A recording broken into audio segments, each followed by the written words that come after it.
Lawmakers are acting to protect Olympic athletes after reports found systemic failures in disclosing and stopping Larry Nassar's sexual abuse. Nassar, the former team doctor for USA Gymnastics, was sentenced to up to 175 years in prison last year for sexual abuse. More than 300 women and girls accused him of sexual misconduct. A procession of women, including Olympic medalists, testified at his trial on abuse they suffered under his medical supervision.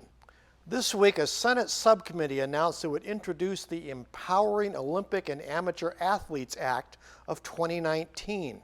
The legislation aims to make sports governing bodies legally liable for failing to report abuse by doctors, coaches, or other employees. It would also require the United States Olympic and Paralympic Committee to contribute $20 million a year to an independent group that advocates for athletes reporting physical, mental, or sexual abuse. The proposal follows an 18-month committee investigation that faulted the FBI, the U.S. Olympic Committee, USA Gymnastics, and Michigan State University for failing to stop Nassar despite knowing about allegations against him.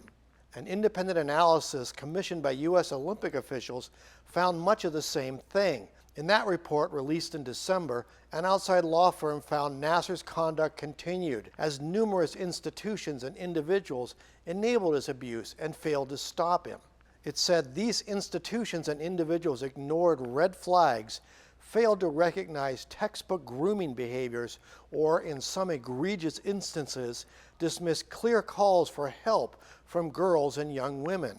Republican Senator Jerry Moran, the Senate subcommittee's co-chair, told NBC that terrible things happened, but almost without exception, authorities failed to respond. And Democratic co-chair Senator Richard Blumenthal said Nassar was far from a lone wolf because he was enabled by others who failed to stop him. In December, the U.S. Olympic Committee formally apologized for Nassar's crimes to sexual abuse survivors and their families. It announced new leadership and reforms meant to, quote, create a more safe and supportive training environment for its athletes.